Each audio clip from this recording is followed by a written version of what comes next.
আজকে আমরা 40টা advance daily use English বাক্য শিখব।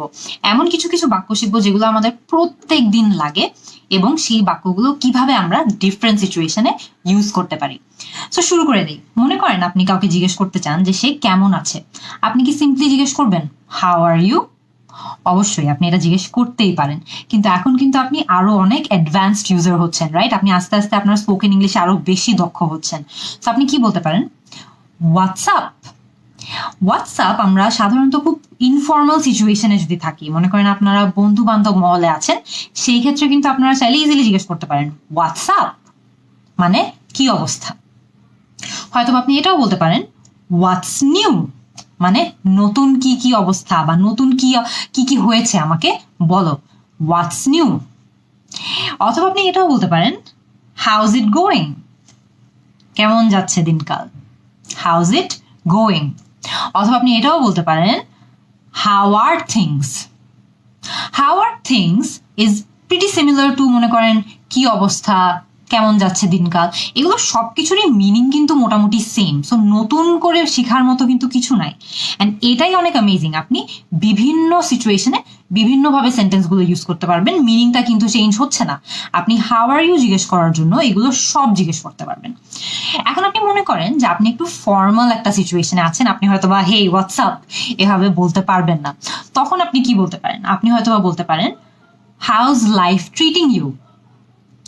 How is life treating you, মানে আপনার আশেপাশে যা যা হচ্ছে ওগুলো আপনাকে কিরকম ট্রিট করছে, ভালো যাচ্ছে না খারাপ যাচ্ছে। How is life treating you. অথবা আপনি এটাও বলতে পারেন what have you been up to recently, মানে আপনি রিসেন্টলি কি কি করেছেন। হয়তো বা আপনাদের বেশ কয়েকদিন দেখা হয়নি, তখন আপনি জিজ্ঞেস করতে পারেন যে what have you been up to recently. এখন মনে করেন কেউ আপনাকে যদি এত সুন্দর করে হাউ আর ইউ, এত ভাবে যে হাউ আর ইউ বলা যায়, সো এরকম সুন্দর করে কেউ যদি আপনাকে হাউ আর ইউ জিজ্ঞেস করে, তাহলে কি আপনি I am fine thanks just এটা বলে রেখে দিবেন? না, আরো অনেক সুন্দর করে কিন্তু হাউ আর ইউ এর রিপ্লাই দেওয়া যায়। যেমন সবচেয়ে ইজি হলো অফকোর্স যে I am fine thanks, how are you, যে আমি ভালো আছি, ধন্যবাদ, আপনি কেমন আছেন। বাট এটা খুবই ইজি, আমরা কিন্তু এত ইজি বলবো না, রাইট? আমরা চেষ্টা করবো আরেকটু সুন্দরভাবে বলার। সো মনে করেন আপনি অনেক বেশি ভালো নেই, আবার অনেক বেশি খারাপও নেই, মোটামুটি একটা পর্যায়ে আছেন, তখন কি বলতে পারেন? Pretty good. Pretty good. এখন মনে করেন আপনাদের দেখা হওয়ার পর, আপনাদের অনেকদিন পর দেখা হলো, কিন্তু আপনার লাইফে হয়তো বা খুব একটা কিছু চেঞ্জ হয়নি, মোটামুটি আগে যেমন সব ছিল এখনো সবকিছু তেমনই আছে। তখন আপনি কি বলতে পারেন? Same old really. Same old really, মানে আমার লাইফে যা আগে যেরকম ছিল এখনো মোটামুটি সেরকমই আছে। Same old really. এখন মনে করেন যে আপনি খুব একটা ভালো নেই, তখন আপনি কি বলতে পারেন? Not so great really. Not so great really, মানে আমি খুব একটা বেশি ভালো নেই। আপনি যদি ভালো না থাকেন তখন কিন্তু আপনি আরেকটা জিনিস বলতে পারেন, সেটা হলো could be better. Could be better মানে হলো ভাই এর থেকে ভালো থাকাও সম্ভব, আমি খুব একটা ভালো নেই, সো কুড বি বেটার। এখন মনে করেন আপনি অনেক বেশি ভালো আছেন, কিন্তু আপনি সেটা দেখিয়ে বেড়াতে চান না বা শো অফ করতে চান না, সো তখন আপনি কি বলতে পারেন? আপনি হয়তো বা বলতে পারেন ক্যান্ট কমপ্লেইন।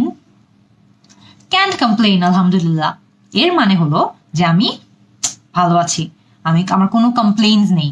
আপনি অনেক ভালো আছেন, আপনি হয়তো বা শো অফ করতে চান না, সো তখন আপনি কি বলবেন? Can't complain. এখন মনে করেন যে আপনি কাউকে থ্যাংক ইউ বলতে চান, কিন্তু একটু সুন্দরভাবে বলতে চান, রাইট? সো আপনি প্রথমে কি বলতে পারেন? আপনি হয়তো বা বলতে পারেন আইড রিয়েলি অ্যাপ্রিসিয়েট দ্যাট।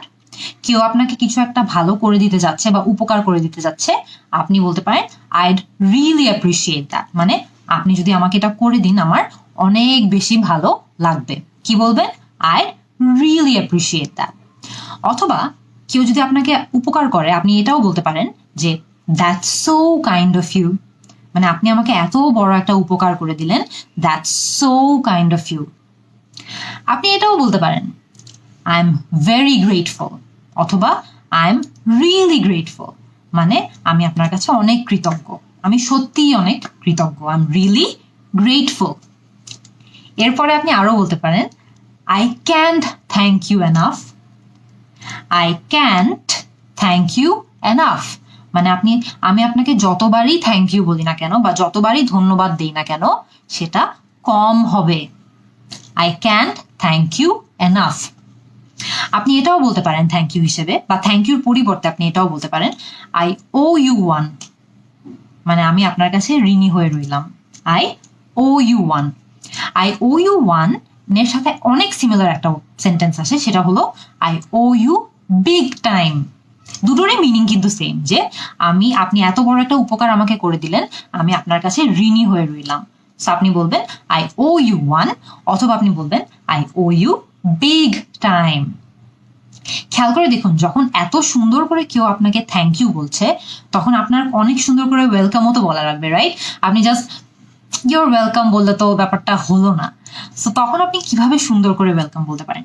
আরেকটা জিনিস খেয়াল করে দেখেন, যখন আপনারা আমাকে কমেন্ট সেকশনে থ্যাংক ইউ বলেন, যে থ্যাংক ইউ আপু আমাদেরকে এত সুন্দর করে পড়ানোর জন্য, বা থ্যাংক ইউ আপু এই টপিকটার অনেক দরকার ছিল, খেয়াল করে দেখেন অনেক ক্ষেত্রে কিন্তু আমি ইয়োর ওয়েলকাম বলি, আবার অনেক ক্ষেত্রে আমি অন্যভাবে ইয়োর ওয়েলকাম বলি। কি বলি? Any time. ওয়েলকামের পরিবর্তে এনি টাইম। এনি টাইম মানে হলো যে আমি এই জিনিসটা আবারও আপনাদের জন্য যখন দরকার পড়ে করতে পারবো, এনি টাইম। এরপরে আমি আর কি বলতে পারি? ইউর মোস্ট ওয়েলকাম, মানে কোনো ব্যাপার না, একদম মানে আমি যদি থ্যাংক ইউ সো মাচ বলে কেউ আমাকে, আমি হয়তো বলবো ইউর মোস্ট ওয়েলকাম। ইয়োর ওয়েলকামের থেকে কিন্তু ইয়োর মোস্ট ওয়েলকাম অনেক বেটার সাউন্ড করে। এরপরে আমি আর কি বলতে পারি? মাই প্লেজার, যে কাজটা আমি করেছি, কাজটা আমার করে অনেক ভালো লেগেছে, সো মাই প্লেজার। অথবা আপনি এটাও বলতে পারেন, আমি কিন্তু অনেক সময় আপনাদের কমেন্টে এটা রিপ্লাই দিই, আমি কি বলি? No worries. নো ওয়ারিজ মানে হলো কোনো ব্যাপারই না, আমার করে অনেক ভালো লেগেছে, সো আমি কি বলবো? No worries. এখন মনে করেন আপনার কোনো একটা ইনফরমেশন জানা দরকার বা কিছু একটা জানা দরকার, সো তখন আপনি কি বাক্য ইউজ করতে পারেন? আপনি কমন কয়েকটা বাক্য ইউজ করে কিন্তু যে কোনো ইনফরমেশন দিয়ে সেই বাক্যগুলোকে একটু চেঞ্জ করে ফেললেই হবে। যেমন প্রথমটা হলো do you have any idea dash. এখানে ড্যাশে আপনি আপনার ইনফরমেশনটা বসান। মনে করেন do you have any idea when the shop opens, do you have any idea where the book is? So just do you have any idea পরের ড্যাশটাতে আপনি আপনার যেটা জানা দরকার সেটা বসিয়ে দিন। অথবা আপনি আরেকটু যদি ফ্যান্সি ওয়েতে, আরেকটু যদি ফ্যাশনেবল ওয়েতে বলতে চান, তাহলে আপনি এটাও বলতে পারেন you wouldn't happen to know if dash would you। এই স্ট্রাকচারটা একটু ট্রিকি, একটু হয়তো আপনাদের বড় মনে হচ্ছে স্ট্রাকচারটা, কিন্তু খেয়াল করে দেখুন খুবই easy. you wouldn't happen to know if dash would you। ড্যাশে আপনি আপনার ইনফরমেশনটা বলান, যে হয়তোবা you wouldn't happen to know if he is there would you, মানে আপনি কি কোনোভাবে জানেন বা জানেন না যে সে সেখানে এখন আছে নাকি? you wouldn't happen to know if he is there would you। এরপর মনে করেন কেউ আপনাকে অনেকগুলো প্রশ্ন করলো কিন্তু আপনি হয়তোবা জানেন না। সিম্পলি যখন আমরা কিছু জানি না তখন কিন্তু তার একটা ইজি উত্তর হলো আই ডোন্ট নো। কিন্তু আই ডোন্ট নো বলারও কিন্তু অনেকগুলো ওয়ে আছে। যেমন আই ডোন্ট নো আপনি বলবেন, আপনি এরপরে হয়তোবা এটাও বলতে পারেন নো আইডিয়া, যে আমার এই ব্যাপারে কোনো আইডিয়া নেই। হয়তোবা আপনি এটাও বলতে পারেন নো ক্লু, যে আমার এই ব্যাপারে কোনোই ক্লু নেই। দুটোই কিন্তু সেম জিনিসই মিন করে, যে নো আইডিয়া মানে আমি জানি না, নো ক্লু মানে আমি জানি না। আপনি যদি খুব একটা বেশি শিওর না হয়ে থাকেন, একটু অনিশ্চিত হয়ে থাকেন, তাহলে হয়তো আপনি বলতে পারেন I am not really sure, I am not really sure. এখন মনে করেন আপনি জাস্ট ওনাদেরকে সরি বলে চান, যে সরি আমি আপনাকে এটা নিয়ে কোনো হেল্প করতে পারছি না।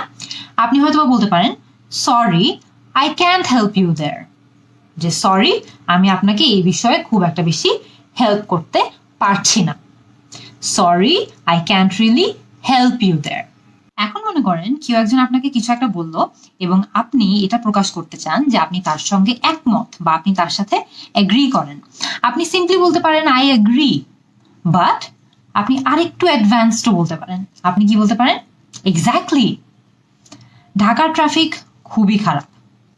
এক্স্যাক্টলি। আপনি হয়তো বা এটাও বলতে পারেন, দ্যাটস সো ট্রু, মানে এটা একদম সত্যি। ঢাকা's traffic is so bad. That's so true. আর একটু অ্যাডভান্স হলে আপনি বলতে পারেন, ঢাকা's traffic is so bad. I couldn't agree more. কেউ একজন যদি বলে ঢাকা's traffic is so bad, আপনি তার সঙ্গে এগ্রি করার জন্য বলতে পারেন couldn't agree more, মানে আমি আপনার সাথে এতই বেশি একমত যে এর থেকে বেশি একমত হওয়া আসলে আর পসিবল না। এখন মনে করেন এর উল্টোটা হচ্ছে যে কেউ একজন কিছু একটা বললো এবং আপনি তার সঙ্গে খুব একটা বেশি একমত নয়, তাহলে আপনি কি তার সাথে ঝগড়া করবেন সেখানে? না, আপনি খুব পোলাইটলি ওদেরকে বুঝাবেন যে আপনি তার সঙ্গে একমত নয়। কিভাবে বলতে পারেন? হয়তো আপনি বলতে পারেন that's not how I see it, মানে আমি আসলে বিষয়টাকে এভাবে দেখছি না। হয়তো আপনি এটাও বলতে পারেন নট নেসেসারিলি। নট নেসেসারিলি মানে হলো যে জরুরি না যে বিষয়টা এরকমই হতে হবে, নট নেসেসারিলি। এরপরে আপনি আরেকটু সুন্দর করে বলতে পারেন, সেটা কিভাবে? আই কুডেন্ট ডিসএগ্রি মোর। মনে আছে আমরা একটু আগে শিখেছিলাম আই কুডেন্ট এগ্রি মোর মানে হলো যে আমি আপনার সঙ্গে এর থেকে বেশি আসলে আর একমত হতে পারবো না। আই কুডেন্ট ডিসএগ্রি মোর এটার ঠিক অপোজিটটা মিন করে বা ঠিক উল্টোটা মিন করে যে আমি আপনার সঙ্গে এত বেশি ডিসএগ্রি করি যে আমাদের মতের মধ্যে আসলে এর থেকে বেশি অমিল হওয়া সম্ভব না, কারণ এত বেশি অমিল অলরেডি আছে। মনে করেন এখন আপনাদের কথাবার্তা মোটামুটি শেষ, আপনারা এখন গুড বাই বলবেন। অনেক সুন্দর সুন্দর ওয়েতে কিন্তু গুড বাই বলা যায়, আপনি জাস্ট বাই বলে রেখে দিবেন না। আপনি হয়তো বলতে পারেন it was nice chatting with you, যে আপনার সঙ্গে কথা বলে আমার খুবই ভালো লেগেছে। হয়তোবা আপনি আপনার ঘড়ির দিকে পয়েন্ট করে বলতে পারেন I need to take off, অথবা I need to get going. দুটোই আপনি চাইলে কিন্তু ঘড়ির দিকে পয়েন্ট করে বলবেন, মানে আপনার একটু টাইম কম হাতে, I need to get going. অথবা আপনি এটাও বলতে পারেন স্পিক টু ইউ সুন, মানে আশা করি আপনার সঙ্গে আমার আবারও কথা হবে। সেইভাবে কিন্তু আমরা আজকে 40টা এরকম বেশ advanced English daily use English sentences শিখতে পেলাম, রাইট? আপনারা আমাকে এরকম আরো কিছু সেন্টেন্স ইউজ করে কমেন্ট সেকশনে জানান তো আপনাদের কি কি এরকম সেন্টেন্স প্রত্যেক দিন ইংলিশে ইউজ করা লাগে। আমিও আপনাদের উত্তরের অপেক্ষায় থাকবো। See you in the next class.